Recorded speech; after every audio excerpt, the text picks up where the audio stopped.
terrible cruelty. Romantic passion. A boy who was never intended to be king, but a king he became.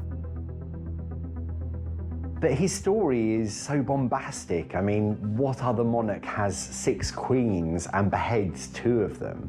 There is something unthinkable, almost imaginable about Henry VIII's story. The man who came to be known as King Henry VIII would marry no fewer than 6 times, in pursuit of not only a male heir, but also of love.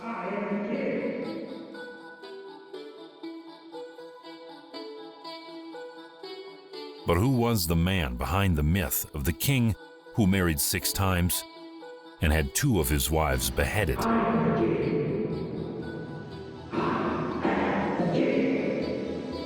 Who broke from Rome,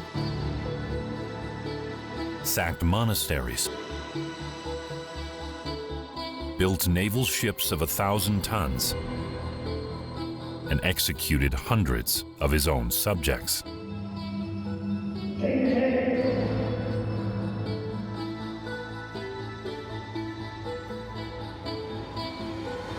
This is Henry VIII, the Tyrant King.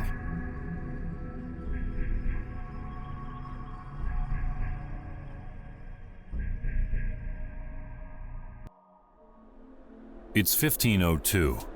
In Ludlow, Henry VII's eldest son and heir to the throne is gravely ill. He was the Prince of Wales, and much hope and expectation lay on his shoulders. He is the future of the dynasty. Contained within the great grey castle walls, the teenage Prince of Wales and his young wife, Catherine, suffer with the sweating sickness.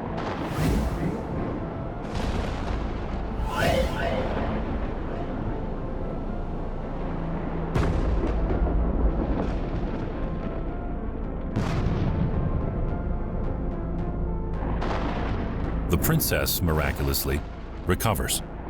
The prince does not. A rider is dispatched post-haste to relay the news of the death of Arthur, Prince of Wales, to the king, Henry VII.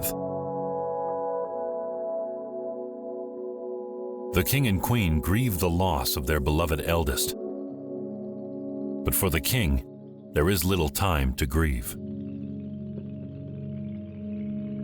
The Tudor line of succession must be secured.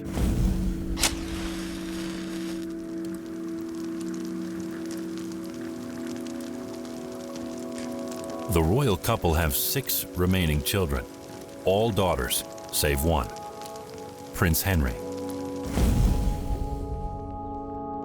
He is the 2nd son of Henry VII and Elizabeth of York. So he is declared Duke of York as a child, and he's always intended to be a great nobleman, but of course isn't raised to become king. Henry's life changed dramatically upon the death of his brother Arthur. From having been the spare, he was now the heir, and all of England's hopes rested upon his shoulders. He's declared Prince of Wales, and he now becomes the sole focus of his father's ambitions and his father's efforts, because his father has no brothers. He has no other surviving sons. So Henry VIII is the future of the Tudor dynasty. As the 2nd son, Henry grew up surrounded by women at Eltham Palace, ever in his mother's, sisters, and aunts' company. He was a treasured prince, but never expected to be king. That was the lot of his elder brother, Prince Arthur. Henry VIII had very close relationships with his maternal relatives. In fact, we can see in Henry's early handwriting that it is most likely that his mother taught him to write. They share the same characteristic handwriting, which is quite endearing. He also had a very close relationship with his 2 sisters. We can see this trend throughout Henry's life of him enjoying the company of women. And I think these early influences in Henry's life very much mapped onto the relationships that he would go on to have later on with women too. Without the onus of succession, Prince Henry's education, led by poet laureate John Skelton, was a liberal one. Henry excelled in his studies of theology, music, and history, and took special interest in astrology and navigation.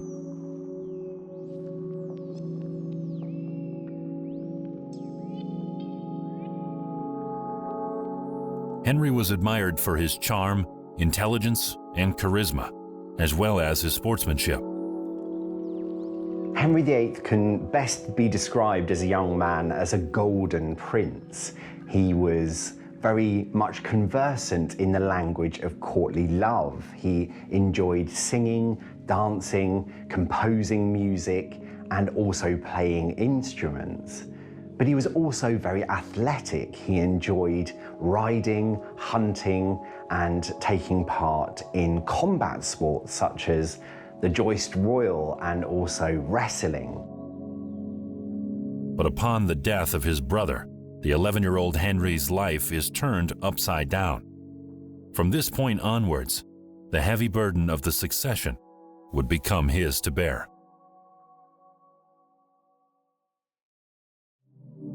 The grim and dour Henry VII took on the prince's education, forbidding him to engage in the dangerous sports which Henry loved.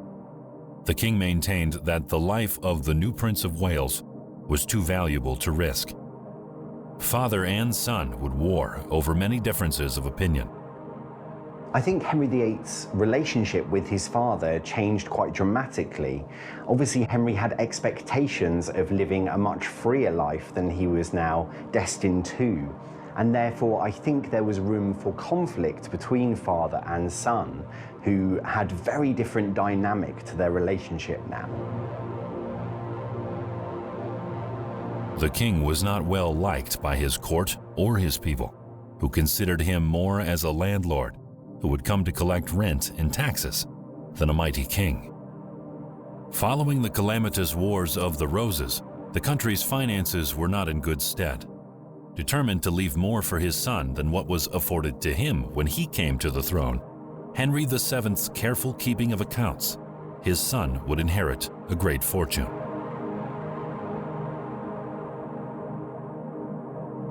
Henry VII died in 1509, leaving the throne to his 17-year-old son, now Henry VIII. Henry VII was never a popular king. Most of his court feared him. So on his death, there is a sense of celebration, of joy that England is now going to get this young and charismatic king.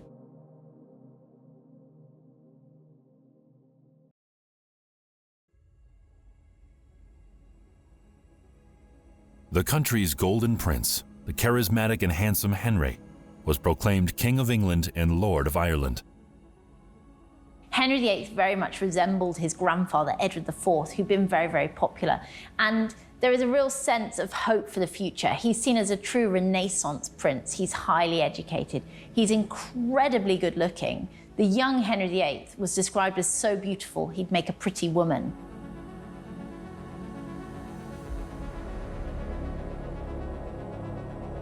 He is a king of which England can be proud, and there is very much celebration at his accession to the throne in 1509. A king must have a queen, and in his youth he had been betrothed to his brother's widow, Catherine of Aragon, Princess of Spain. When Henry VIII ascended to the throne, one of his first acts was to ask his brother's widow, Catherine of Aragon, for her hand in marriage. However, to marry her, the new king has to gain a special dispensation from the Pope in Rome. The Pope approves this, and Henry and Catherine are wed and crowned King and Queen of England, strengthening once again England's alliance with Spain and the rest of Catholic Europe. When she marries Henry VIII, After several years of waiting, she must have felt that all her prayers have been answered. He is incredibly good looking, and undoubtedly Catherine fell deeply in love with Henry. Catherine proves herself to be a good wife and a great queen. Henry adores her, and the country follows suit.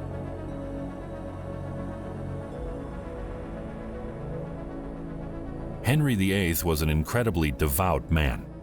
Raised Roman Catholic, Henry wrote treatise against the Protestant reformer Martin Luther in his early years as king.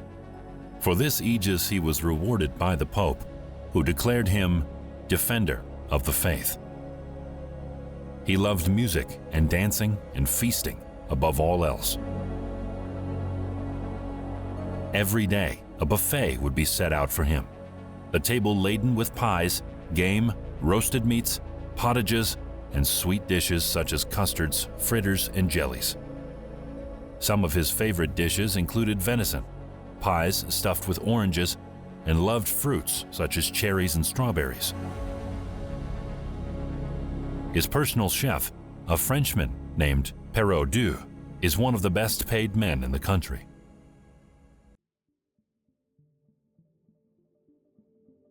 Henry is athletic and handsome. He likes to defend his manly honor in the joust, but when international tensions arise, he is not one to shy away from a real fight either.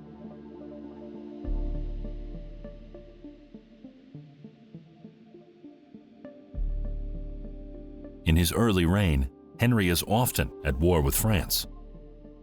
Catherine is a good queen and is appointed regent during Henry's many absences whilst on campaign in France.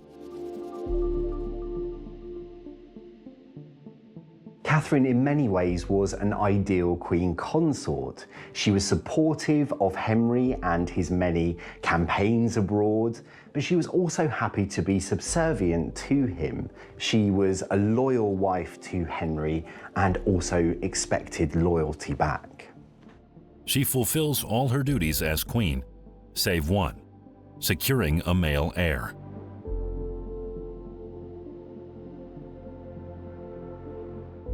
For the first 10 years of her life married to Henry, Catherine spent most of it pregnant. And tragically, out of 6 children, only one was to survive. In 1516, after many years of sadly losing children, Catherine of Aragon gave birth to a daughter who was christened Mary. Now, it is often stated that Henry was disappointed at the birth of a daughter, but actually I think we have evidence that he was relieved that at last a child was surviving into its infancy. And while for Catherine, as the daughter of a female sovereign, the idea of a reigning queen is not so alien. For Henry, coming out of the Wars of the Roses, it is a terrifying prospect. With Catherine, who is 6 years older than Henry and nearing middle age, the king begins to worry. With only one daughter and no legitimate sons, the succession of the Tudor dynasty is not yet assured. The king must sire a legitimate son. The Tudor dynasty will not be secure until a male heir is born. Their marriage begins to deteriorate. In 1519, Catherine has her last pregnancy. A year earlier, she had been humiliated by the birth of an illegitimate son, Henry Fitzroy, to one of the king's favorite mistresses, Bessie Blount. The boy was made Duke of Richmond in 1525, and many historians speculate that this was the first stop on the path to his eventual legitimization. But the king's attention now has turned to another woman at court. Her name is Anne Boleyn. Henry VIII was actually quite slow in his advances towards Anne Boleyn, who joined his court in 1522. He actually had a relationship with Anne's sister, Mary Boleyn, in the interim years before he turned his attentions towards her. But we know for certain by 1526 that Henry VIII was falling head over heels in love for Anne Boleyn. Anne Boleyn had always looked for a good marriage because marriage is a way towards social status for women. There is no doubt that Henry adored Anne. He loved her deeply. In his letters, he talks about being struck by the dart of love.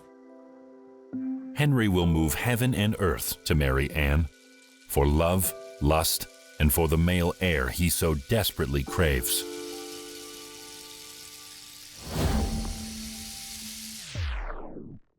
Having served Henry and the country as a faithful wife and queen for almost 20 years, Catherine is cruelly abandoned by her husband. He is unable to execute her as she is protected by her powerful family, including the Spanish monarchs and the Holy Roman Emperor. Henry wants a divorce. The only real way that Henry was going to be able to marry Anne was if the Pope would annul his marriage to Catherine of Aragon. And Anne and Henry knew that the best mechanism for achieving that end would be through the King's minister, Thomas Wolsey. Henry's court is populated by men from all walks of life. Henry VII's distrust of the nobility and insecurity in his right to the crown led to him appointing many men of common birth to positions of prestige and power at court, and Henry VIII continues this legacy. One of Henry's most trusted advisors, Cardinal Thomas Wolsey, is one such man. He is the son of a butcher, elevated to the position of Lord High Chancellor of England.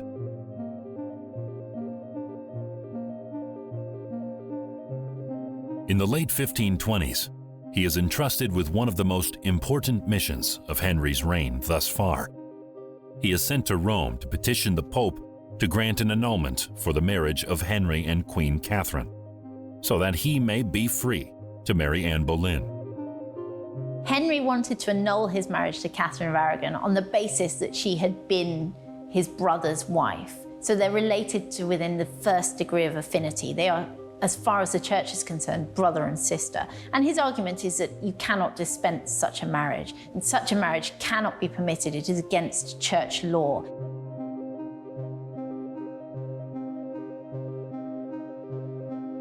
What is quite ironic is that when he first sends to the Pope to request his annulment, his messenger also has a second request for a dispensation to allow him to marry a woman within the first degree of affinity to him. And this is because his sexual relationship with Mary Boleyn has created the same relationship between him and Anne that exists between him and Catherine of Aragon. So it's an ironic point, but I think it also demonstrates very, very clearly that his reasons for annulling the marriage to Catherine were not sincere, and that actually he wanted rid of her because he wanted to marry Anne Boleyn. This becomes a matter of international tension. Catherine's nephew, the Holy Roman Emperor Charles V, is vehemently against the annulment, as is Queen Catherine herself. Pressure comes from all sides for Pope Clement, as Queen Catherine and King Charles V urge him not to annul the marriage, and Wolsey and Henry push for the dispensation to be made. While the Pope is in the Emperor's power, he will never grant the annulment of the Emperor's aunt's marriage. The English try, and Cardinal Wolsey tries, but he's in an impossible situation. He can never do it. He will never be able to annul this marriage. Caught between the wills of two powerful kings, the Pope delays his decision as long as possible, the indecision infuriating both Henry and Anne, who begin to doubt Wolsey's loyalty to the crown over the church. Wolsey returns to England without the Pope's annulment. Wolsey ultimately fails to secure an annulment for Henry from his marriage to Catherine of Aragon, and this leads to his dramatic fall. Having fallen out of Henry's good graces, he accuses Wolsey of treason, and the cardinal is arrested.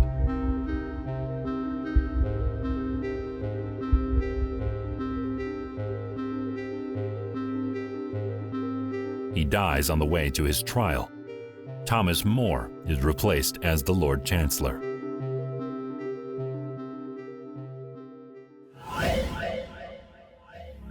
The king refuses to relent in his pursuit of marrying Anne Boleyn. Waiting in the wings with a proposal for the king is Thomas Cromwell. He, like Anne Boleyn, is a radical religious thinker and encouraged the king to take the unprecedented step to break with Rome. Henry knows that the Pope is not going to grant his annulment to his first queen, Catherine of Aragon. There is no solution other than breaking away from the Pope, because if the Pope will not grant the annulment, then perhaps the Church needs to move from the Pope. And therefore he is greatly influenced by these new thinkers, including Anne Boleyn, and taking the unprecedented step to break with the Church of Rome and to install himself as king, as the head of his new church. As soon as Thomas Cranmer is confirmed as Archbishop of Canterbury, he disavows his oath of allegiance to the Pope and declares the English Church separate from Rome, with the king as its supreme head. And this is the moment that the English Church goes its own way. In order to do this, Henry actually elevates himself beyond kingship and proclaims that he is an emperor of his own empire. This is really the beginnings of the British Empire. This is where it all begins. Anne and Cromwell's shared reformist views make them indomitable allies. The Act of Supremacy in 1534 confirmed the break from Rome, fueled more by political affair than theological dispute.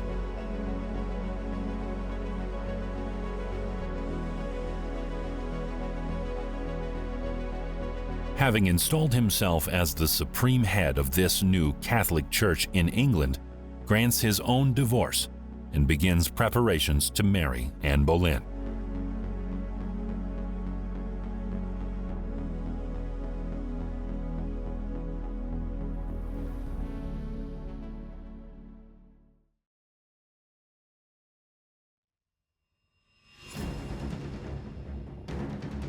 A number of rebellions against the new Church of England have to be put down.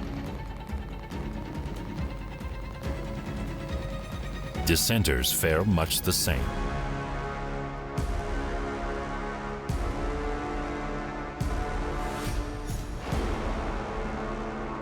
Sir Thomas More, the Lord Chancellor, is executed for refusing to acknowledge Henry as head of the Church. Thomas Cromwell is appointed Vicar General and later Chancellor, and will be instrumental in the coming turmoil of the Heinrichian Reformation. The Henrican Reformation really only comes about for one reason, so that Henry can annul his marriage to Catherine of Aragon and marry Anne Boleyn. But it soon becomes clear to both Thomas Cromwell, his chief minister, and to the king that there are going to be many benefits of being a head of one's own church. For example, there was great wealth in the monastic houses, the monasteries throughout the land. Although Henry had come into a great fortune courtesy of his father when he took the throne, his ruinous wars in France and his expensive and lavish lifestyle led to emptying coffers. The monasteries weren't only a reminder of the power of the Roman Catholic Church, but were also among the wealthiest institutions in the country. At the time, monasteries and abbeys owned approximately a quarter of the land in England. The miserly Thomas Cromwell proposed that the crown dissolve the monasteries and seize their land and estates. But Henry VIII now realised that he could profit from those exorbitantly wealthy institutions. So we begin to see a real shift in the landscape of the country. Firstly, the smaller monasteries are dismantled and all of the wealth is funneled back to the crown and really into the coffers of the nobility. The confiscated lands are sold to nobility, who are sympathetic to Henry's Reformation. Now, this caused great disturbance throughout the country. We have to remember that most of the country is still traditionally Catholic. They rely upon the monasteries not only for education, but also for shelter. They really act as almost the safety net of the country. And these beloved institutions are being stripped away and funneled into the coffers of the nobility and the crown. Most nuns, abbots, and monks are afforded pensions, though some refused the king and were executed for treason, their monasteries destroyed. Thousands of monastic servants are in a state of unemploy, and the monasteries, which had been a central pillar of local education, medicine, and community, are devastated. This causes enormous tension throughout the country. There are increased rioting and also rebellions, and this leads to enormous bloodshed and tension throughout the country. Vast amounts of monastic land, gold, and silver were transferred to the crown, which were used to fund Henry's wars with Scotland and with France.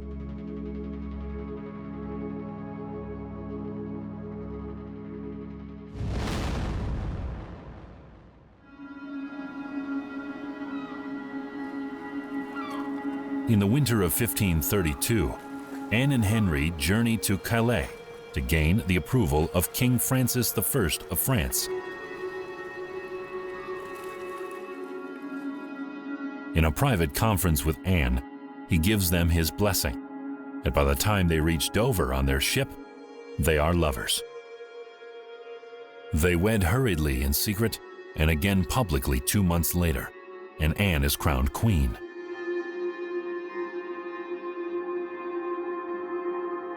A few months later, Anne is pregnant. They believe it will be a son. Henry is impatient with anticipation. In September 1533, Anne goes into labor.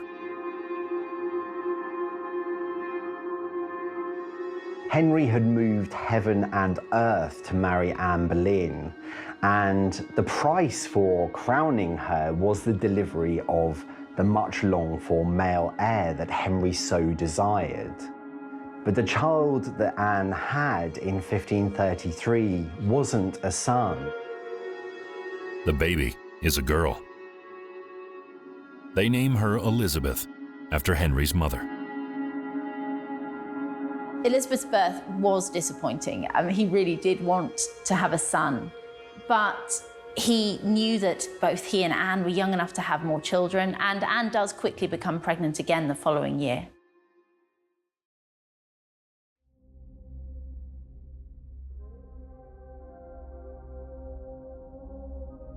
In 1536, Anne is once more pregnant. In February of the same year, Henry enters into a jousting tournament. It will be the last one he ever competes in. Henry VIII loved jousting, and it is an incredibly dangerous sport.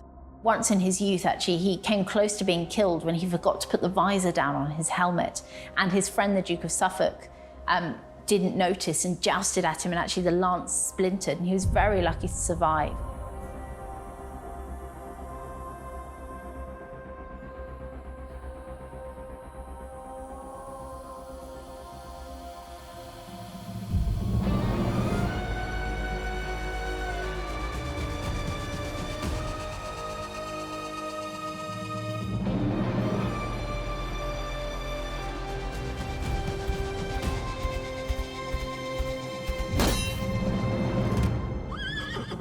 Some reports state that he was unconscious, whilst others just mention the fact that he was severely injured. He fell badly and his horse landed on top of him. This really changed Henry's lifestyle. It, in many ways, emasculated him. One account suggests that he was unconscious for several hours. And there are also suggestions that perhaps there is some sort of brain damage. I think this is a turning point in Henry's life, and not for the better. He will never recover from his injuries.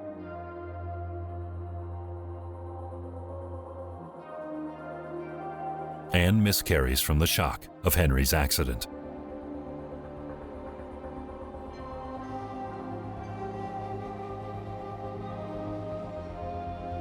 The king's appetite does not slow, and now, unable to exercise anymore, he gains weight.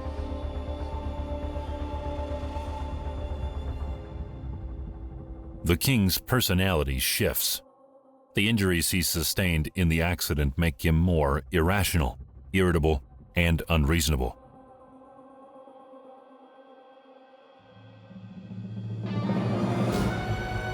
Additionally, the trauma of Henry's injury and Anne's miscarriage has put the couple at odds.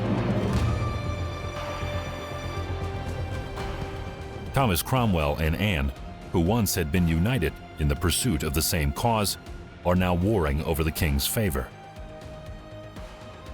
In the ensuing weeks, Anne makes one ruinous mistake. She threatens Cromwell's life.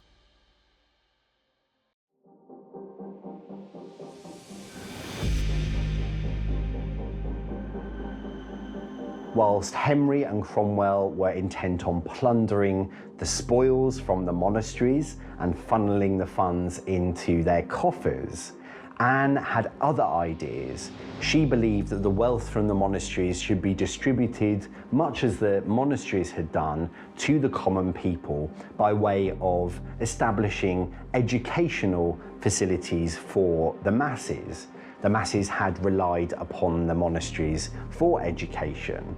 So this set Cromwell and Anne against each other, and Anne actually threatened Cromwell at this point with his head.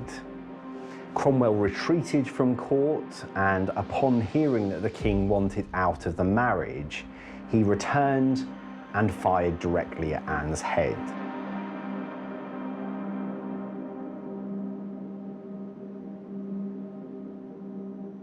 Cromwell poisons Henry against her, and she is arrested and charged with adultery, incest, and treason.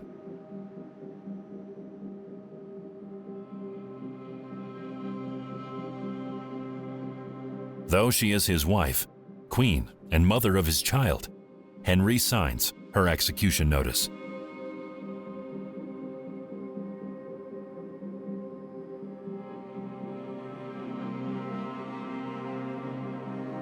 Anne is executed on the 19th of May, 1536, by the blade of a French swordsman.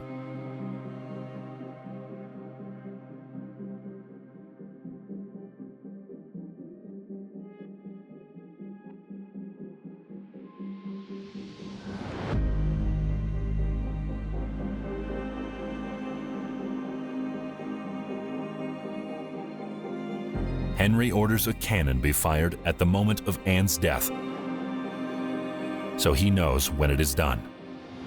This is Henry's cue to move on. The very next day, he proposes to his third queen, Jane Seymour. A fortnight later, Jane and Henry are wed.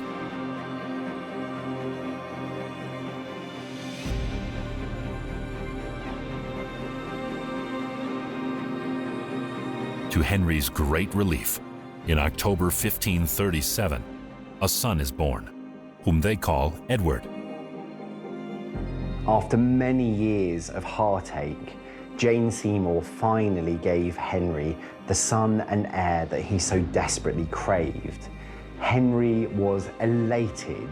There was much celebration throughout the kingdom, and lavish feasts and jousts were prepared. This is the moment that Henry has been waiting for nearly 30 years.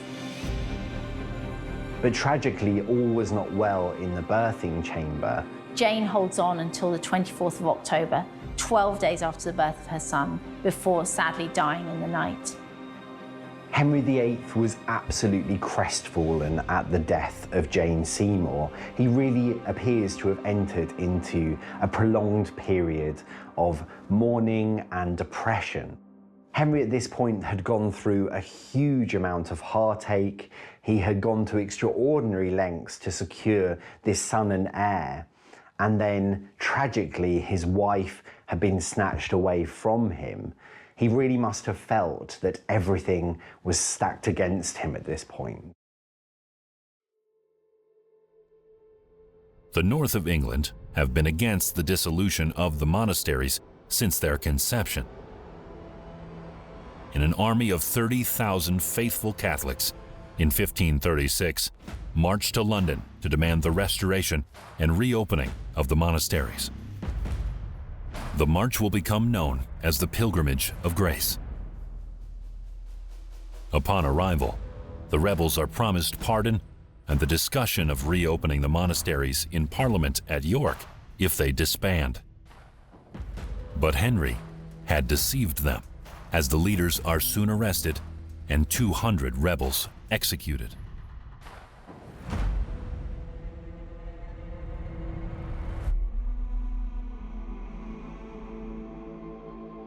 Cromwell is acting as spy master, feeding a number of threats, real and imagined, to Henry.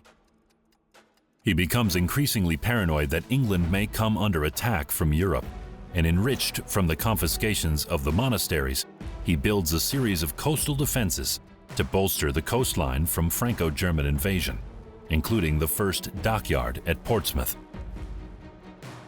Henry adds more than 80 ships to the English Navy and constructs his flagship, the Mary Rose, as well as the Great Harry, which is the largest ship of its time and weighs over 1,000 tons.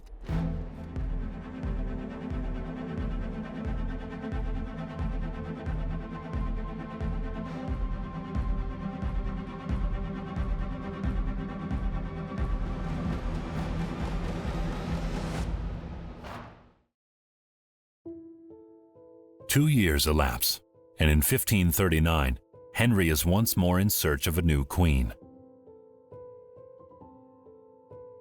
Thomas Cromwell proposes that he marry Anne of Cleves, the 25-year-old sister of the Duke of Cleves. So most kings in the period chose their wives for diplomatic reasons. They wanted to make a grand foreign alliance which would bring friendship between the countries. Henry had been unsuccessful in finding a French bride and then an imperial bride. Rather like Anne Boleyn, Thomas Cromwell was something of a religious radical, and he understood that Henry's kingdom was rather less secure than it should be because of his newly founded Church of England. Therefore, Cromwell's proposal was to create an alliance with a Protestant country, and he looked abroad to Cleves. This is a great alliance for England, as Cleves is considered an important ally in the event of a Roman Catholic attack on England, because the Duke fell between Lutheranism and Catholicism. Intrigued by the proposition, Henry dispatches his favorite court painter, Hans Holbein the Younger, to take her likeness. Portraits were often used to arrange royal marriages in Tudor times, and are also a display of wealth, status, and power, three things very dear to the king. Henry is a vain man. All his life, he has loved dressing in the latest fashions and luxurious fabrics, and his image has always been important to him. His wife's appearance is also crucial. Months later, the painter returns with a portrait of a young and healthy woman. Henry agrees to the union. The marriage contract was signed in September 1539, and Anne then made her way towards England. Henry VIII's first meeting with Anne of Cleves couldn't have gone worse. Anne was supposed to voyage to court to meet Henry, but like a lovesick boy, Henry can't wait to meet her and decides to visit her in disguise. Henry VIII arrived to find Anne of Cleves looking out of a window at a bear baiting below. Now, as part of court etiquette and as part of the language of courtly love, Henry's courtiers knew that Henry would often appear in disguise, and they in turn were supposed to recognise the king no matter what he was wearing. This was to flatter the king. Now, Anne grew up in a completely different environment to this. She wasn't conversant in the language of courtly love at all. And when Henry VIII burst into her chamber, she was completely unimpressed with this man that stood before her. Her visitor then left the room and returned wearing a purple cloak, which was a cue for everyone to recognise the king. And as they fell to their knees, Anne, of course, realised her mistake and recognised that this was Henry VIII, this was her suitor. But the damage had already been done. And I think actually in that moment, Henry VIII saw, perhaps for the first time in his life, a genuine reaction to how unattractive he had become. Anne hadn't recognised him as this all-powerful, majestic person. She'd simply seen an obese and slightly ageing man before her. Henry would leave that chamber and proclaim, "I like her not," and state that she was nothing like as was depicted in her painting.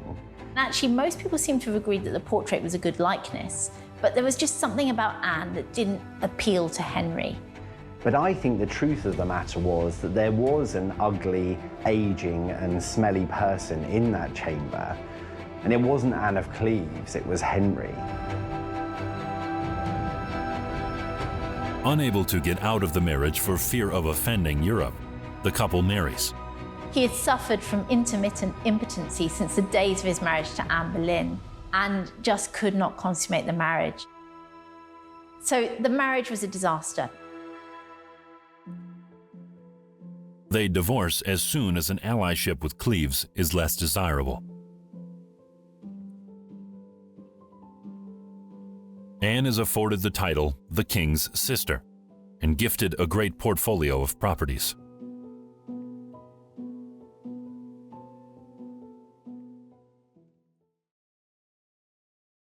Having served Henry loyally for many years, Thomas Cromwell was now seen by the king as the architect of this incredibly awkward marriage between Anne of Cleves and himself, and he really blamed Cromwell.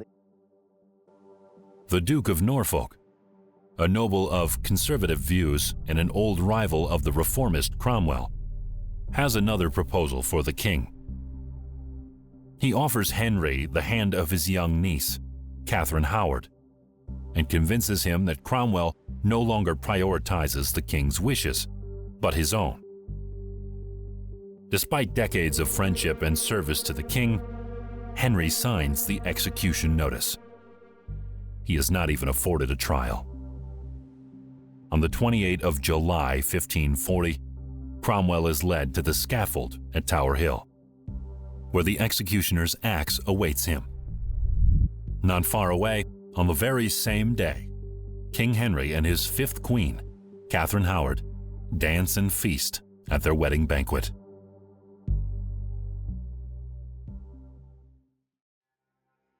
Catherine Howard is really Henry VIII's midlife crisis. She'd been a lady-in-waiting to Anne of Cleves. She's a teenager. Henry VIII is absolutely besotted by Catherine. He lavishes gifts upon her, jewellery and clothes.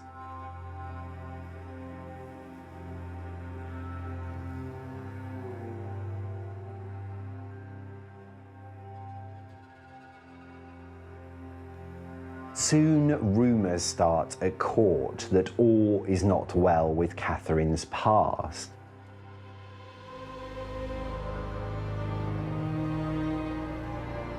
She was a woman with a past, or a girl with a past, really. She'd had two previous lovers, one of which had been consummated.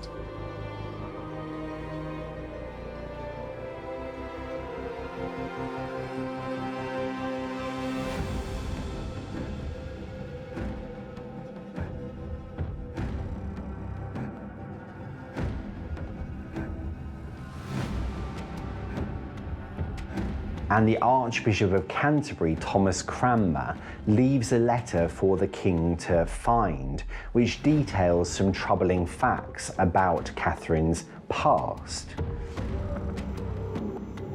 At first, Henry VIII is entirely dismissive of these claims, but he does order that Thomas Cranmer investigate.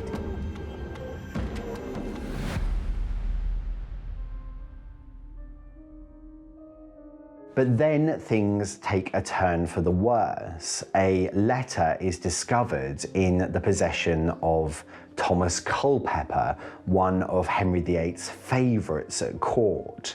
This is a romantic letter. It talks of Catherine longing to see him, and this sends Henry into an absolute rage. He is blinded by this rage and suggests that he is going to kill Catherine with his own sword.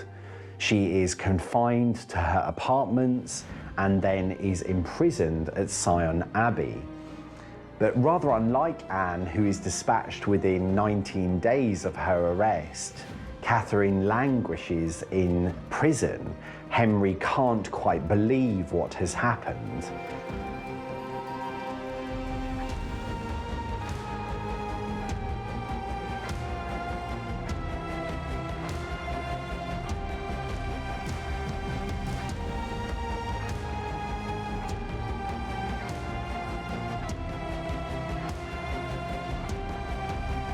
And eventually Catherine is taken herself to the Tower of London. She has not been afforded a trial, but rather an Act of Attainder is passed against her, an Act of Parliament which suggested that she has wronged the king and that she is to die. She is taken to the Queen's apartments at the Tower of London and is afforded a private execution on Tower Green.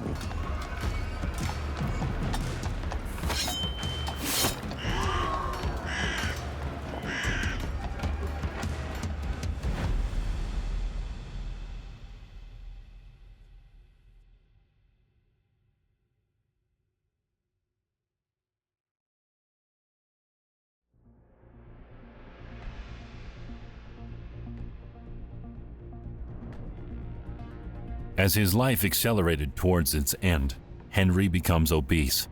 His waist measurement is recorded to have reached 54 inches. Henry marries his sixth and final queen, Catherine Parr, in 1543. Henry VIII's sixth and final queen was Catherine Parr. Catherine was a relatively young woman when Henry first took notice of her, but actually she had already been twice widowed. She was very, very reluctant to marry Henry and actually seems to have been quite horrified when he declared his interest in her. Henry, however, would not be refused. There are claims that Catherine actually said it was better to be his mistress than his wife, but if that was the case, he ignored her and insisted on marriage. I think at this point in his life, Henry is looking for peace and stability and looks to Catherine Parr to rehabilitate his family life, to bring his children together and to bring harmony once more to the royal family. Catherine is incredibly fond of the king's daughters, Mary and Elizabeth, and indeed persuades Henry to restore the girls to the line of succession.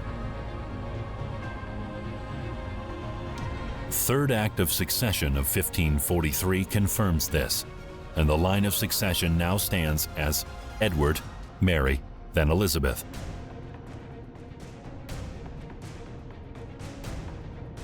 Catherine Parr is an incredibly intelligent woman. She is very well read and has very radical religious ideas too.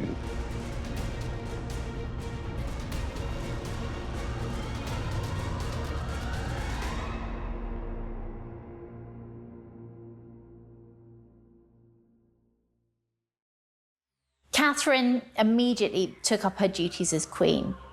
She seems to have felt that her queenship was ordained by God, and certainly later in a letter she wrote that God had withstood her will when she had not wanted to become, that God had required her to take on the queenship. And she seems to have felt that this was to help promote Protestantism, because Catherine is England's first Protestant queen. But of course, to be a Protestant in Henry VIII's England was to be a heretic and to be subject to prosecution by the church courts and possibly burning, which was a penalty for heresy. So the stakes were very, very high. Catherine continued in her attempts to try to convert Henry to Protestantism. And there's this great story from John Fox, the famous Martyrologist, where Catherine would go to Henry while he was ill in bed and try and debate with him, try and persuade him to become a Protestant. One night, after she had gone, Henry complained about the fact that his wife was trying to teach him religion. And this allowed the conservative Bishop of Winchester, Stephen Gardiner, to jump in and sort of imply that perhaps Catherine was guilty of heresy. And an arrest warrant was drawn up. And so Catherine then goes to Henry and is tested by Henry. He says to her, Catherine, can you clear up this point of religion that I was uncertain on? And Catherine really lays it on thick. So she says, I couldn't possibly instruct you. Wives are here to learn from their husbands. I only engage in religious debates with you because I want to learn from your wisdom. And Henry is pacified and says, we are friends again, and the matter is resolved. And I don't think Henry had a seventh wife lined up. So what he is trying to do is he is trying to scare Catherine back into submission. But certainly the relationship is not quite the same. And for the rest of 1546, Catherine is in quite a precarious position, aware that there are rumours that Henry may take a seventh wife. Henry VIII had been ill on and off for the latter part of 1546. And just before Christmas, he leaves the Queen and his daughter Mary and goes to Westminster.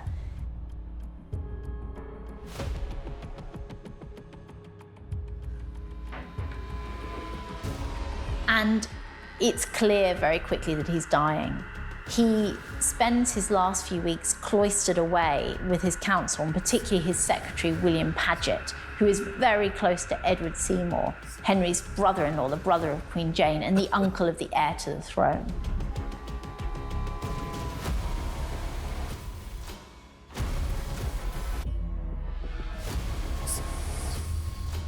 During this period, Henry asks that a new will is drawn up. He'd previously made a will in the early days of his marriage to Catherine Parr, and he seems to have named her as regent in the event of his death. But this new will completely overturned that. Instead of naming anyone as regent, Henry, in fact, established a council of equal ranking executors. So all of these men have an equal role to play. And it was hoped that they would guide Edward through his minority and into his adult reign.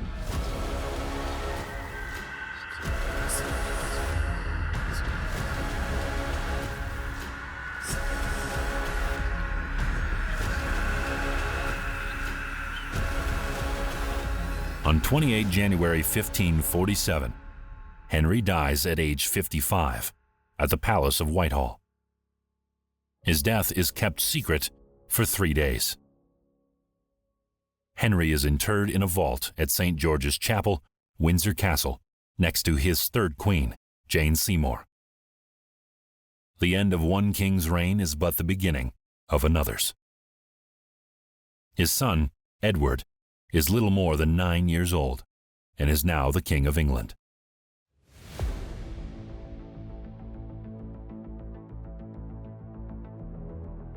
As a man, he was intelligent but vain, hot-headed but benevolent. His obsession with sports and exercise cut short when he was injured in that fated accident.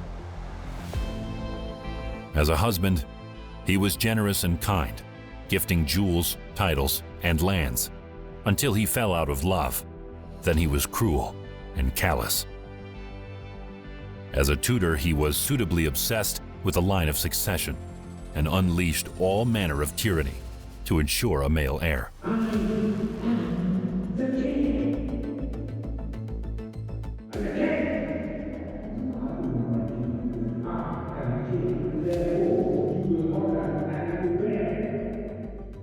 As a king, he was revolutionary, writing his own rules. He started many wars that he could not fund nor finish. He executed hundreds in a bloody reign that is remembered hundreds of years later.